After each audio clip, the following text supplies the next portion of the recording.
dalam hidupku.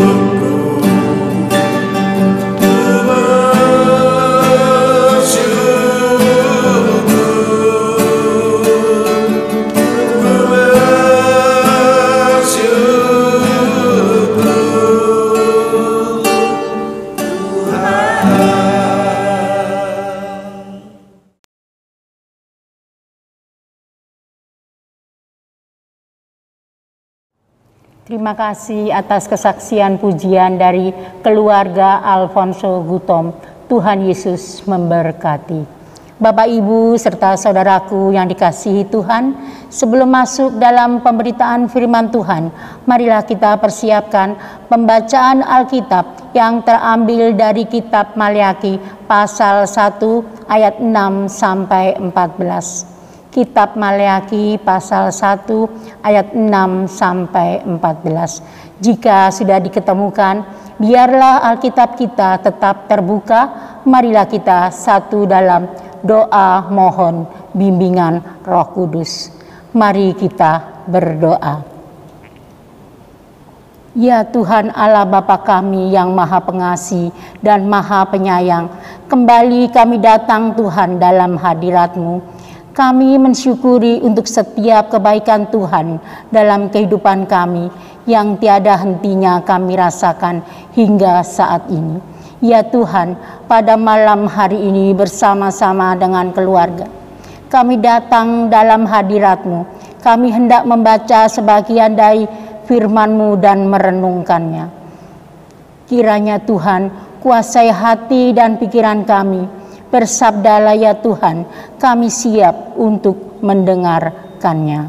Di dalam nama Tuhan Yesus, kami sudah berdoa dan mengucap syukur kepadamu. Amin. Bapak, Ibu, serta saudaraku yang dikasihi Tuhan Yesus, marilah kita mendengarkan pembacaan Alkitab yang terambil dari kitab Maleakhi pasal 1 ayat 6 sampai 14 yang menyatakan pencemaran korban-korban.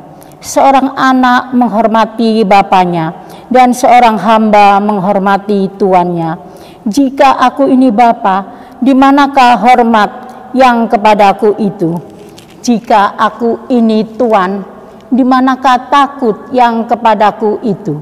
Firman Tuhan semesta alam kepada kamu, hai para imam yang menghina namaku, tetapi kamu berkata, dengan cara bagaimana kami menghina namamu?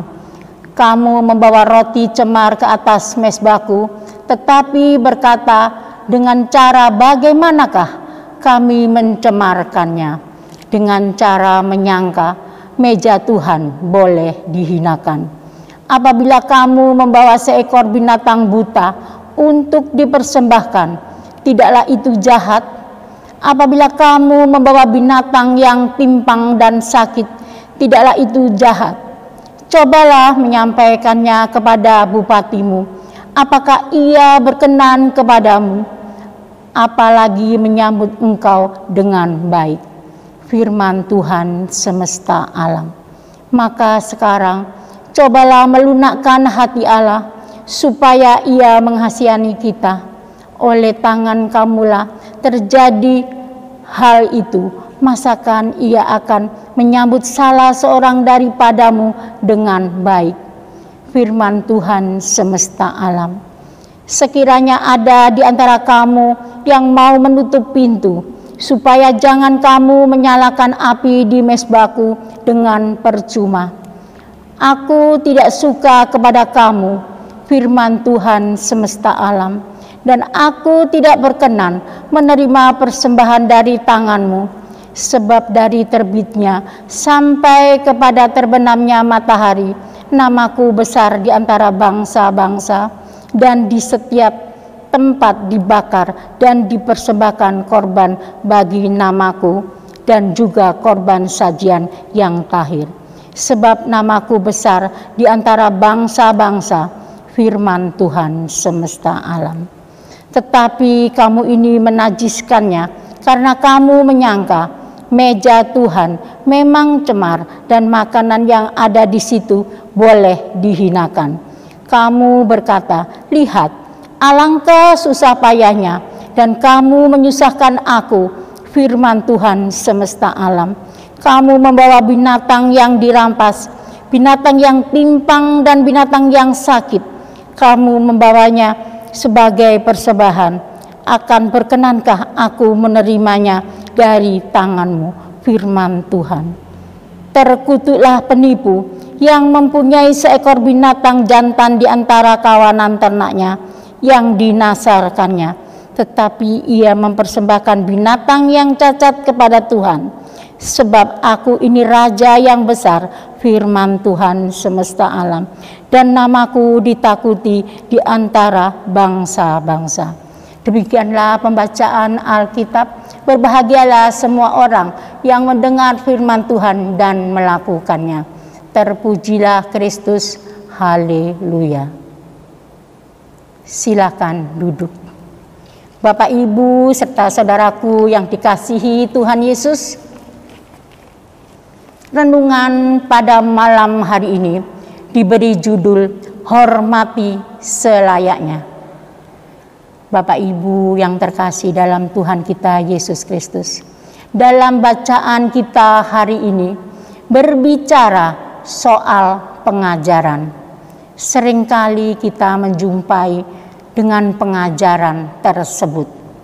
Salah satu contohnya, saat anak mendapat pengajaran dari gurunya di sekolah, pasti semua guru selalu berusaha memberikan yang terbaik dengan caranya masing-masing.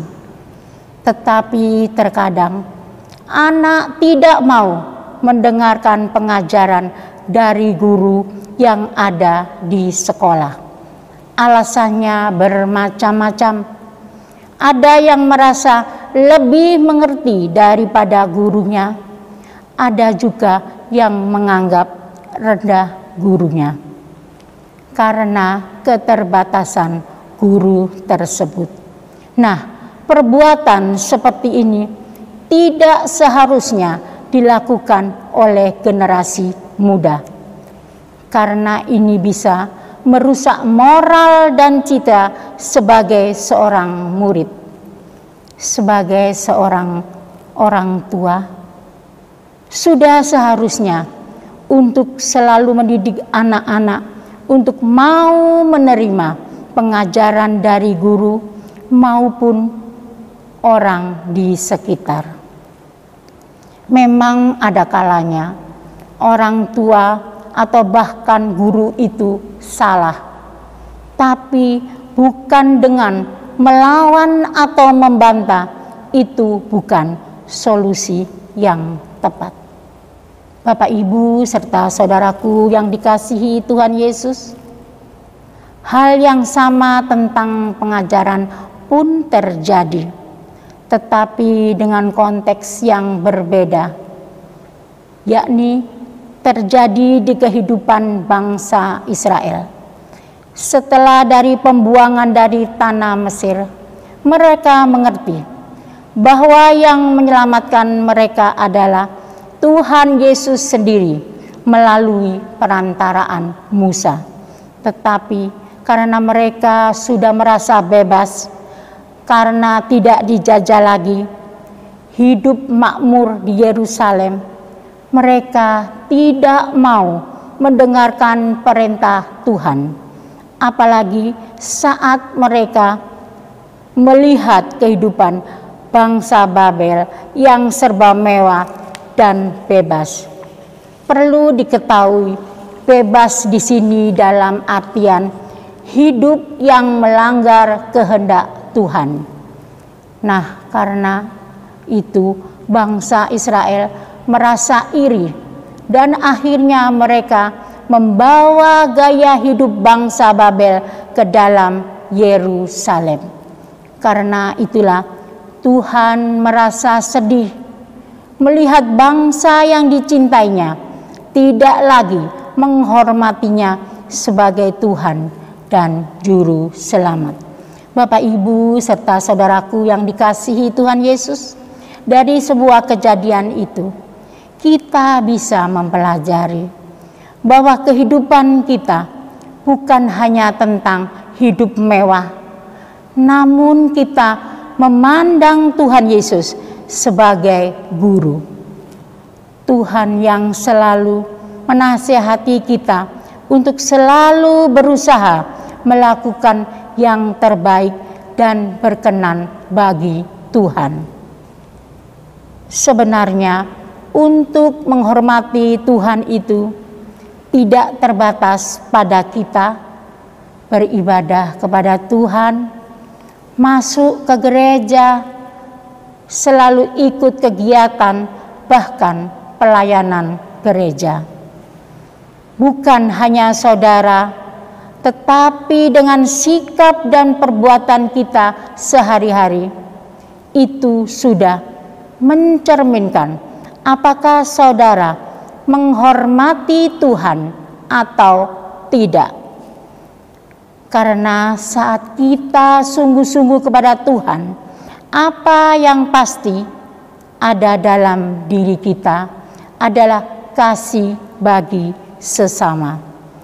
Saudara tidak perlu memandang sisi buruk dari diri kita, tetapi lihat apa yang masih bisa kita lakukan untuk hormat dan kemuliaan Tuhan. Apalagi sampai kita membandingkan diri kita dengan orang lain. Yang ada bukan kasih, melainkan hanya kecewa kepada manusia dan kepada Tuhan.